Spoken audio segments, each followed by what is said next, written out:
You are listening to PastThink.com audiobook. Please like and subscribe, thank you. 29. Free of his peril, River Float arrives at the kingdom. Receiving favor, 8 rules invades the forest. The poem says, 1. Vain thoughts cannot be slain by force. Why must you seek after suchness? Refine before Buddha your self-existent mind. Are not illusion and enlightenment the same? Enlightened, you reach instantly the right. Deluded, you sink in 10,000 kulpas. If you can cultivate one thought with truth, sins vast as Ganges sand are wiped out. We were telling you about 8 rules and Sha monk, who fought with that monster for over 30 rounds, but a decision could not be reached. Why not, you ask? If it were a matter of matching abilities, you needn't speak of 2 monks. Even if there were 20 monks, they would still be unable to withstand that monster. It was only because of the fact that the Tang monk was not yet fated to die that his followers could count on the help of certain deities. 8 rules and Sha monk, therefore, were assisted in secret in the air by the 6 gods of light and 6 gods of darkness, the guardians of 5 quarters, the 4 sentinels, and the 18 guardian spirits of monasteries. For the moment we shall speak no more of the battle between the 3 of them. We tell you instead about the elder, who was weeping piteously in the cave and thinking about his disciples. As tears fell from his eyes, he said to himself, Wu Cheng'en, I don't know in which village you have met a friend of truth and are enjoying being fed. Oh Wu Jing, where have you gone to search for him, and how will you be able to meet him? Will you too realize that I met a demon, that I'm suffering here? When will I see you both again? When will I escape from this great ordeal so that I can reach the spirit mountain soon? As he was giving voice to his grief in this manner, he suddenly saw a woman walk out from inside the cave. Holding on to the spirit-soothing pillar, she said, Elder, where did you come from?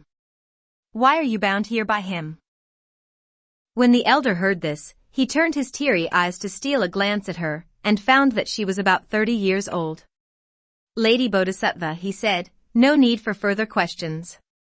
I must have been fated to die when I entered your door. If you want to devour me, go ahead. Why bother to question me? The woman said, I don't eat people. About 300 miles west of here is my home, a city by the name of the Precious Image Kingdom. 2 I'm the 3rd princess of its king, and my childhood name is 100 Flowers Shame. 13 years ago, on the eve of the 15th of the 8th month, I was enjoying the sight of the moon when this monster spirit kidnapped me and brought me here in a violent wind. I was forced to become his wife for all these 13 years and to bear his children. It was impossible, of course, for me to send any news back to the court, and I couldn't see my parents even though I thought of them frequently. But where did you come from, and how did he catch you? This poor monk, said the Tang monk, is someone sent to acquire scriptures in the western heaven. I was taking a walk when I bumped into this place. Now he wants to catch my 2 disciples also so that we will all be steamed and eaten together. Elder, please don't worry, said the princess with a smile. If you are a scripture pilgrim, I can save you, for the Precious Image Kingdom is right on your main path to the west. All I ask of you is to deliver a letter for me to my parents, and I'll ask my husband to let you go. Nodding his head, the Tang monk said, Lady Bodhisattva, if you can save the life of this poor monk, I shall be glad to serve as your messenger. Quickly running inside, the princess wrote a letter and had it properly sealed. She then went back out to the pillar and untied him before handing him the letter. After he was freed, the Tang monk held the letter in his hands and said, Lady Bodhisattva, thank you for saving my life. When this poor monk reaches your kingdom, he will certainly deliver the letter to the king.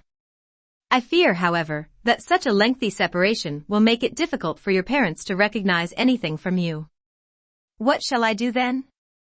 They would not accuse me of lying, would they? No fear, said the princess. My parents have no son, all they have are us 3 sisters. When they see this letter, they will look after you. Tucking the letter deep into his sleeve, Tripitaka thanked the princess again and started to walk out. You can't go out the front door, said the princess, tugging at him. Those monster spirits, great and small, are all outside waving the banners and beating the drums and gongs to assist the great king, who is at this very moment fighting with your disciples. You'd better leave by the back door. If the great king seizes you, he will at least interrogate you. But if the little fiends catch hold of you, they may slaughter you on the spot without further ado. Let me go instead to the front and speak a word on your behalf. If the great king is willing to let you go, your disciples can take that as a favor and leave with you." When Tripitaka heard these words, he kowtowed to the princess before taking leave of her. After walking out of the back door, he dared not proceed. Instead, he hid himself in some bushes and waited. We tell you now about the princess, who had devised a clever plan. She ran out the front door and pushed her way through the vast throng of monsters. All she could hear was the jangle of weapons, for 8 rules and Sha Monk were still doing battle in midair with that fiend. The princess shouted, "Lord Yellow Robe!" When the monster king heard the call of the princess, he abandoned 8 rules and Sha Monk and dropped down from the clouds. Holding his scimitar with one hand, he took the hand of the princess with the other and said, "Mistress, what do you want?" "Husband," said the princess, "I was sleeping just now within the silk curtains, and I saw in my dream a golden-armored deity." "That golden-armored deity," said the demon, "what does he want at my door?" The princess said, "During my youth when I was living in the palace, I made a secret vow that if I found a good husband, I would ascend the famous mountains, visit the immortal abodes, and feed the monks. Since I married you, ours had been such great happiness that I never had the opportunity to mention this to you. Just now that golden-armored deity came to demand that I fulfill my vow, he was shouting at me so vehemently that I woke up with a start. Even though it was all a dream, I made haste to come to tell you about it. Then I saw a monk all tied up on that pillar. I beg you, husband, to be compassionate for my sake and spare that monk. Just regard the matter as if it were my feeding the monks to redeem my vow. Are you willing?" "Mistress," said the fiend, "you're so gullible. I thought it was something important." "All right. If I wanted to eat humans, I can catch a few anywhere. This one monk, what does he amount to? I'll let him go." "Husband," said the princess, "let him go out the back door." The monster said, "What nuisance. Just let him go. Why bother about the back door or front door?" He gripped his steel scimitar and shouted, "You, Zhu 8 rules. Come over here. I'm not afraid of you, but I won't fight with you anymore. For the sake of my wife, I'm going to spare your master. Go quickly to our back door and find him so that you can leave for the west. If you ever trespass our territory again, I will not spare you." When 8 rules and Sha Monk heard these words, they felt as if they had been released from the gate of hell. Leading the horse and pulling the luggage, they darted like rodents past the current moon cave. When they reached the back door, they cried, "Master." The elder recognized their voices and answered from the thorny bushes. Sha Monk parted the grass and picked up his master, who mounted the horse hurriedly. So, almost harmed by the vicious blue-faced spirit, he met by luck the zeal of 100 Flowers' shame. The scorpionid has from the golden hook escaped. He wags his head and tail to swim with the waves. 8 rules led the way in front while Sha Monk brought up the rear. They left the pine forest and proceeded on the main road. Look at the two of them. Still bickering and grumbling, they were trying to put the blame on each other, and Tripitaka had to spend all the time attempting to pacify them. At night they sought a place to rest. When the cock crowed they looked at the sky. Stage by stage, they soon traveled some 299 miles. When they raised their heads one day, they saw a beautiful city. It was the precious Image Kingdom, a marvelous place indeed. How boundless the clouds! How vast the journey! Though the land is 1,000 miles away, its condition is no less prosperous. 3. Auspicious mist and smoke surround it. Bright moon and clear wind befriend it. Green, towering distant mountains, spread out like a painted scroll. The flowing stream, surging and bubbling, throws up pieces of white jade. arable fields, joined by roadways and paths. Worthy of food, dense sprouting rice crops. Hooked by the fishermen, 3 winding brooks of a few households. Gathered by the woodsman, 1 load of pepper wood from 2 hills.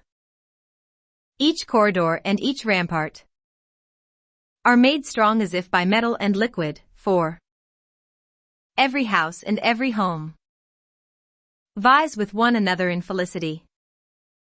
9-tiered towers rise like palace halls. Layered terraces soar like beacons. There are also the great ultimate hall, 5. The bright cover hall. The burn incense hall. The text viewing hall. The policy proclaiming hall. And the talent engaging hall. Every hall lined with jade threshold and gold steps. With civil and military officials. There are also the great light palace. The bright sun palace. The long-lasting pleasure palace. The bright clear palace. The memorial establishing palace. And the never-ending palace. Each palace, with its chimes, drums, pipes, and vertical flutes, releases its boudoir sorrows and springtime griefs. There are in the forbidden courtyard young, fresh faces like flowers bedewed. There are on the palace moat slender waists like willows dancing in the wind. On the broad boulevard there may be one who is capped and sashed, who, elaborately dressed, mounts a 5-horse chariot at a secluded spot. There may be one holding bow and arrows, who, pushing through fog and clouds, would pierce a pair of hawks. 6. Alleys of flowers and willows. Towers of pipes and strings. Spring breeze hears no lighter than at Luoyang Bridge. Our scripture-seeking elder recalls the Tang court and his bowels almost burst. Our disciples, flanking their master, rest in a post-house and lose their souls in dreams. There was no end to the sight of such fine scenery at the precious image kingdom. Master and disciples, the 3 of them, brought the luggage and the horse to a post-house and rested. Afterwards, the Tang monk walked to the gate of the court and said to the gate official, "A priest from the Tang court has arrived to seek an audience with the throne and to have my travel rescript certified. Please make this report for me." The custodian of the yellow gate hurried inside and went before the white jade steps to say, "Your Majesty, there is an illustrious monk from the Tang court who wishes to have an audience with you in order to have his travel rescript certified." When the king heard that an illustrious monk had arrived from such a great nation as the Tang, he was very pleased and consented at once. "Summon him to come in," he said. When Tripitaka was summoned before the golden steps, he went through an elaborate court ceremony to pay homage to the ruler. None of the civil and military officials lining up on both sides of the court could refrain from saying, "Truly a man from a noble nation. What exquisite manners." The king said, "Elder, why did you come to our kingdom?" "This humble monk," said Tripitaka, "is a Buddhist from the Tang court. I have received the decree of my emperor to go to acquire scriptures in the West. The travel rescript that I originally received should be certified once I arrive at the kingdom of your Majesty. This is the reason why I dare intrude upon your dragon presence. If you have the rescript from the Tang Son of Heaven," said the king, "bring it up here for me to look at." Presenting it with both hands, Tripitaka placed the document on the imperial desk and unfolded it. The rescript says, "The travel rescript of the Tang Son of Heaven, who succeeds under the guidance of heaven to the throne of the great Tang Empire in the South Jambudvipa continent. Though we humbly acknowledge our poor display of virtue, we are the lawful descendant of a great heritage. In the service to the gods and the government of men, we try to be vigilant night and day, as if we were approaching a deep abyss or walking on thin ice. Some time ago, we failed to save the life of the old dragon of Jing River, for which we were chastised by the Most High August 1. Our soul and spirit, drifting to the region of darkness, had already become a guest of impermanence. Because our allotted age was not yet exhausted, however, we were indebted to the ruler of darkness, who released us and returned us to life. Thereafter, we convened a grand mass and established the ritual field for the dead. It was at this time also that the one who saves from afflictions, the Bodhisattva Guanqian, revealed to us her golden form, and enlightened us with the knowledge that the West had both Buddha and scriptures, able to redeem the dead and deliver the orphan spirits. For this reason we now commission Xuanzang, master of the law, to traverse 1,000 mountains in order to acquire such scriptures. When he reaches the many nations of the West, it is our hope that they will not extinguish the goodly affinity and allow him to pass through because of this rescript. This is a necessary to be sent document. 7. An auspicious day in the autumn of the 13th year, in the Jingwan period of the Great Tang. An imperial document. There were also the marks of 9 precious seals on it. When the king read it, he took the jade seal of his own nation and stamped it before handing it back to Tripitaka. After he thanked the king and put away the travel rescript, Tripitaka said, "This humble priest came first of all to have the document certified, and secondly to present to your majesty a family letter." Delighted, the king said, "What kind of family letter?" "Your majesty," said Tripitaka, "the third princess was kidnapped by the yellow-robe fiend of the current moon cave at the Casserole Mountain. This humble priest met her by chance, and it was she who asked me to send you this letter." When the king heard this, his eyes brimmed with tears. 13 years ago, he said, we lost our princess.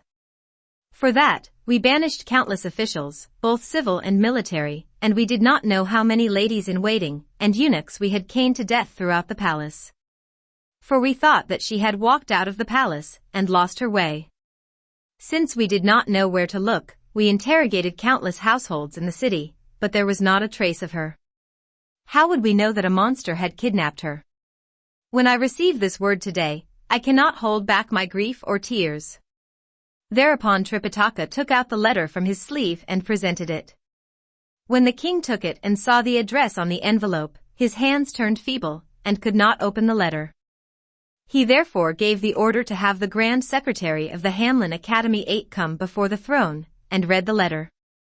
The Grand Secretary ascended the steps as all the civil and military officials before the court, and all the imperial concubines and palace ladies behind the court listened attentively. Opening the letter, the Grand Secretary began to read. The unfilial daughter, 100 flowers shame, touches her head to the ground 100 times before the Dragon Phoenix Palace to honor Father King of the highest virtue. Long may he live. I bow also before the bright Sun Palace to my Queen Mother, Queen of the 3 palaces, and to all worthy ministers, both civil and military, of the entire court. Ever since it was my good fortune to have been born into the Queen's palace, I have been indebted to you for the countless acts of grievous labor you undertook on my behalf. I regret that I have not done the utmost to please you, nor have I discharged with all my strength my filial duties. It was on the 15th day of the 8th month 13 years ago, that Father King, on that lovely evening and auspicious occasion, gave his gracious command for banquets to be prepared in the several palaces, so that we might enjoy the moonlight and celebrate the glorious festival of immaculate heavens. During the moment of festivity, a sudden gust of fragrant wind 9 brought forward a demon king with golden pupils, indigo face, and green hair who took hold of your daughter. Mounting the auspicious luminosity, he carried me away directly to an uninhabited region midway in the mountain and absolutely forbade me to leave. He exploited his fiendish power and forced me to become his wife. I had no alternative but to suffer such ignominy for these 13 years. 2 monster children were born to me, all seeds of this fiend. To speak of this, in fact, is to corrupt the great human relations and to pervert our morals. I should not, therefore, send you such an offensive and insulting letter, but I fear that there would be no explanation should your daughter pass away. As I was thinking of my parents with deep sorrow, I learned that a holy monk from the Tang court was also taken captive by the demon king. It was then that your daughter wrote this letter in tears and made bold to obtain release for the priest, so that he might deliver this small document as an expression of my heart. When the Grand Secretary finished reading the letter, the king burst into loud wailing. All the 3 palaces shed tears, and the various officials were also overborne by grief. After the king had wept for a long time, he asked the 2 rows of civil and military officials, who dares lead the troops and captains to capture the monster for us and rescue our 100 Flowers princess? He asked the question several times, but there was not a single person courageous enough to respond. Like generals carved out of wood and ministers molded with clay, they all turned dumb. Sorely distressed, the king wept till tears streamed down his face, whereupon many officials prostrated themselves and memorialized, saying, "Your Majesty, we beseech you to desist from your sorrow." The princess was lost, and for 13 years there had been no news from her. Although she met by chance the holy monk from the Tang court, so that she was able to send us this letter, we are still not fully informed about her situation. Moreover, your subjects are merely mortal creatures. We have studied military manuals and tactics, of course, but our knowledge is limited to placing troops in formations and pitching camps in order to protect the frontiers of our nation from any invasion. The monster spirit, however, is someone who comes by the fog and goes with the clouds. Unless we could meet him face to face, how could we attack him and rescue the princess? The scripture pilgrim from the land of the East is, we believe, a holy monk from a noble nation. As a priest, whose vast power tames dragons and tigers, whose great virtue awes demons and gods, he must know the art of subduing monsters. As the proverb says, he who comes and tells of some affair is himself involved in that affair. Let us ask this elder to subdue the monster and rescue our princess. This is our safest policy. When the king heard these words, he turned quickly to Tripitaka and said, "Elder, if you have the ability to release your Dharma power and catch the monster so that my child can return to the court, you need not go worship Buddha in the West. You can let your hair grow again, for we will become bond brothers with you. You may sit on the dragon couch with us and enjoy our riches together. How about it?" "This poor monk," said Tripitaka hurriedly, "knows a little of chanting the name of Buddha, but truly he does not know how to subdue monsters." "If you don't," said the king, "how dare you go seek Buddha in the western heaven?" No longer able to hide the truth, the elder had to mention his 2 disciples. "Your Majesty," he said, "your poor monk would find it very difficult indeed to come here if he were all by himself. I have, however, 2 disciples, most capable of opening up a pathway in the mountains and building bridges when we come upon the rivers. They have accompanied me here." "You are an insensitive monk," said the king, chiding him. "If you have disciples, why did you not bring them to see us also? When they enter my court, even if we had no intention to reward them, we could provide at least some food." Tripitaka said, "The disciples of this poor monk are rather ugly in their appearances, and they dare not enter the court without permission. For I fear that they might cause too great a shock to your Majesty." "Look at how this monk talks," said the king with a laugh. "Do you think really that we'll be afraid of them?" "It's hard to tell," said Tripitaka. "My elder disciple has the surname of Zhu, and his given names are Wuening and 8 Rules. He has a long snout and fawn-like teeth, tough bristles on the back of his head, and huge, fan-like ears. He is coarse and husky, and he causes even the wind to rise when he walks. My second disciple has the surname of Shah, and his religious names are Wu Cheng'en and Monk. He is 12 feet tall and 3 span wide across his shoulders. His face is like indigo, his mouth, a butcher's bowl, his eyes gleam and his teeth seem a row of nails. With looks like those, how could they dare enter the court without permission?" "Since you have now given them a thorough description," said the king, "we wouldn't be afraid of them. Summon them in." He then gave the order that an invitation by a golden plaque should be sent at once to the post house. When Idiot saw the invitation, he said to Shah Monk, "Brother, you were saying previously that we should perhaps not deliver that letter. Now you can see what benefits delivering that letter can bring." It must be that after Master had delivered the letter, the king said that a messenger should not be lightly treated and insisted on giving a banquet for him. He has no stomach for that sort of thing, but at least he's considerate toward the 2 of us by mentioning our names. That's why a golden plaque has been sent to invite us. Let's go and have a good meal then, and we can leave tomorrow."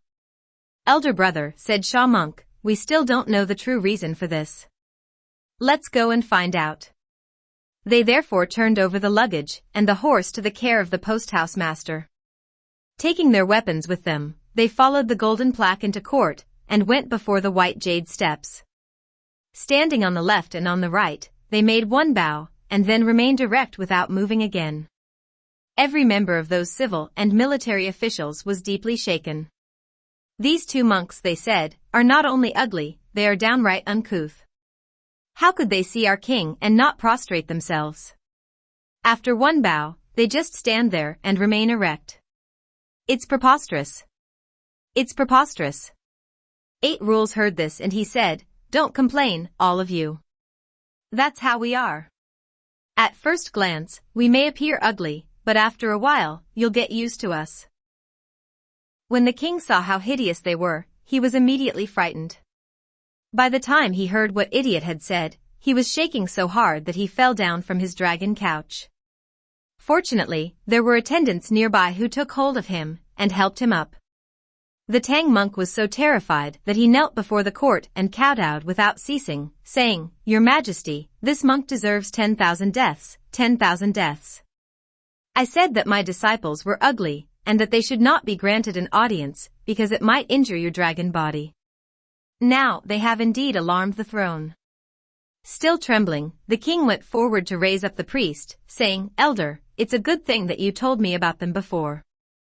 If you hadn't, the sudden sight of them would have scared me to death." After he had calmed down, the king said, "Elder Zhu and Elder Shah, which one of you is good at subduing monsters?" Foolishly Idiot answered, "Old Hog knows how." "In what way?" asked the king.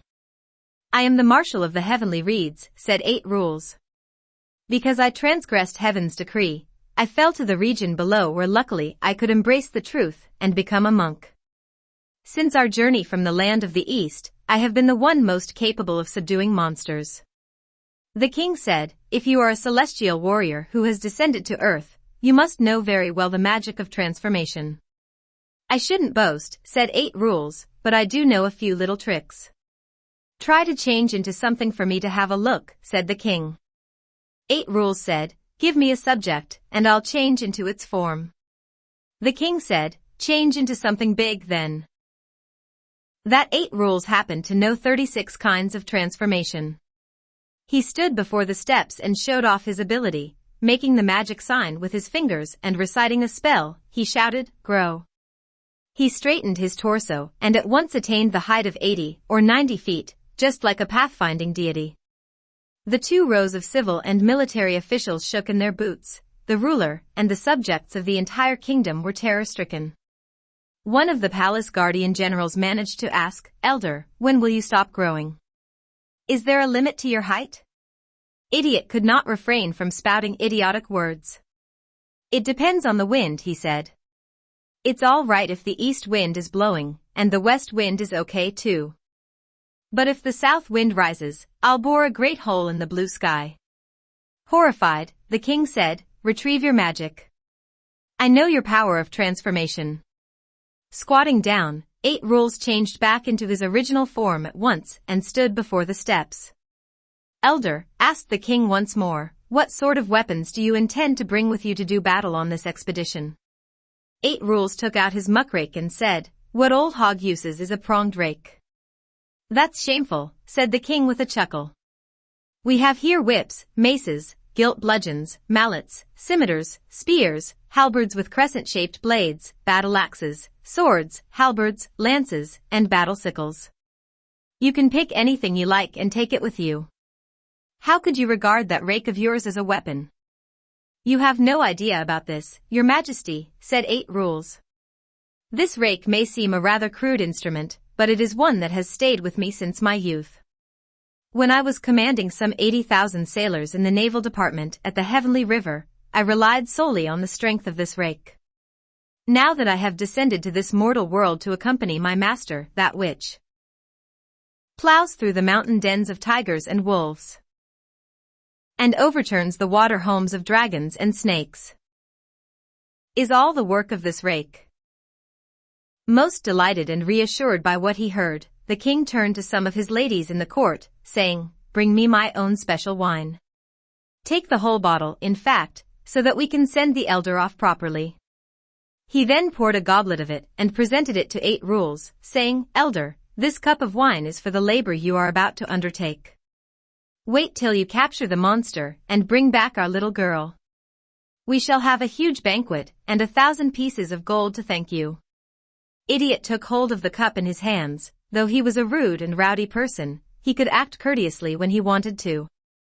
Bowing deeply to Tripitaka, he said, Master, you should be the first one to drink this wine. But since it is the king who bestows it on me, I dare not refuse. Please permit Old Hog to drink this wine first. It should help inspire me to catch the monster. Idiot drained the goblet with 1 gulp before filling it again to hand it to his master. Tripitaka said, I don't drink. You brothers may take it. Sha Monk went forward to receive the cup, while the clouds sprouted beneath 8 Rules' feet, and lifted him straight into the air. When the king saw this, he said, So elders you knows even cloud soaring. Idiot left, and after draining the goblet also with 1 gulp, Sha Monk said, Master, when that yellow robe fiend caught you, 2 of us could only battle him to a draw. If second brother goes by himself now, I fear that he may not be able to withstand him. You are right, disciple, said Tripitaka. You may go to lend him some assistance. Hearing this, Sha Monk leaped up and left soaring on the clouds. The king became alarmed and caught hold of the Tang monk, saying, Elder, please sit with us for a while. Don't you go away too, soaring on the clouds.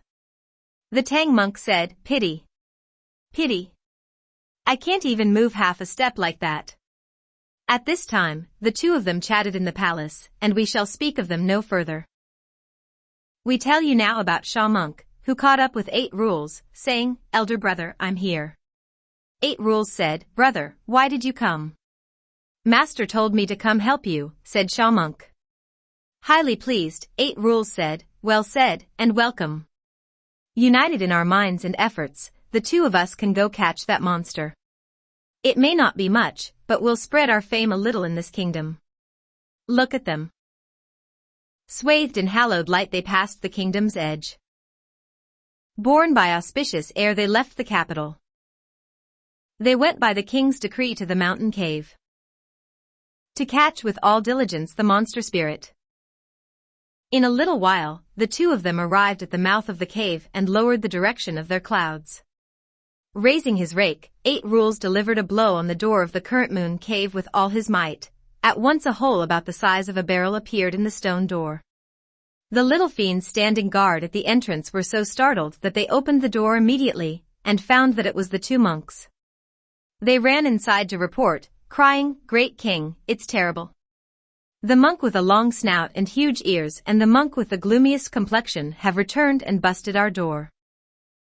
Surprised, the monster said, These 2 have to be Zhu 8 Rules and Sha Monk. I spared their master already. How dare they come back and wreck my door? A little fiend said, They must have left behind something and returned to get it. Rubbish, cried the old fiend. You leave something behind and then you go and break down someone's door? There has to be another reason. He quickly put on his armor, grasped his scimitar, and walked outside. Monks, he asked, I have already spared your master. For what reason do you dare come back and break down my door? 8 Rules said, You lawless monster, you have really done something all right. What? Asked the old demon. You abducted the 3rd princess of the precious image kingdom to this cave, and forced her to be your wife, said 8 Rules. It's been 13 years, about time that you give her up. I have been decreed by the king specially to capture you. Go inside quickly and come out again after tying yourself up. That'll save Old Hog from having to raise his hands. When that old monster heard these words, he grew enraged. Look at him. Noisily, he ground his teeth. Round and round, his eyes glowered. In fury, he lifted his scimitar. With bloody thought, he slashed at the head. 8 Rules stepped aside to dodge the blow, and returned one with his pronged rake. Immediately, Sha Monk wielded his precious staff, and rushed forward to join the battle. This conflict waged on the peak was different from the one before. Truly. Wrong words and irksome speech arouse one's wrath. Malice and rancor make one's anger grow. The scimitar of this big demon king slashes at the head. The 9-pronged rake of that 8 rules confronts him at the face. Wu Cheng'en unleashes the precious staff. The demon king parries this weapon divine. 1 savage fiend and 2 godlike monks move back and forth, taking their time to fight. This one says, "You defraud a nation and are worthy of death." That one says, "You're wrongly indignant at someone's affairs." This one says, "You raped a princess and brought her country shame." That one says, "It's none of your business, so stop meddling." It is all because of a letter sent. That both monks and demon are not at peace. They battled for 8 or 9 rounds before the mountain, and 8 rules began to weaken steadily. He could hardly lift his rake, and he was rapidly losing his strength. Why couldn't he prevail against the monster, you ask? When they fought previously, you see, there were the Dharma-protecting deities, who gave the disciples secret assistance, because of the Tang monk's presence in the cave. That was why they fought to a draw. At this time, however, all the gods had gone to the precious image kingdom to guard the Tang monk, and the 2 disciples by themselves could not withstand their adversary. Idiot said, "Sha monk, you come up and fight with him for a while. Let old hog go shit first." Not showing the slightest care for Sha monk, he dove right into a thicket of bramble bushes, without regard for good or ill, without any concern that the thorns were pricking his face and tearing up his scalp. He rolled right inside and lay down, refusing to come out at all. Only half of his ear was left outside, so that he could hear the rattle 10 and learn how the battle was faring. When the monster saw that 8 rules had run away, he went after Sha monk. Completely flustered, Sha monk did not even have time to try to escape, and he was seized by the monster and hauled back to the cave, where he was bound hand and foot behind his back by the little fiends. We do not know what will happen to his life. Let's listen to the explanation in the next chapter. You are listening to PastThink.com audiobook. Please like and subscribe. Thank you.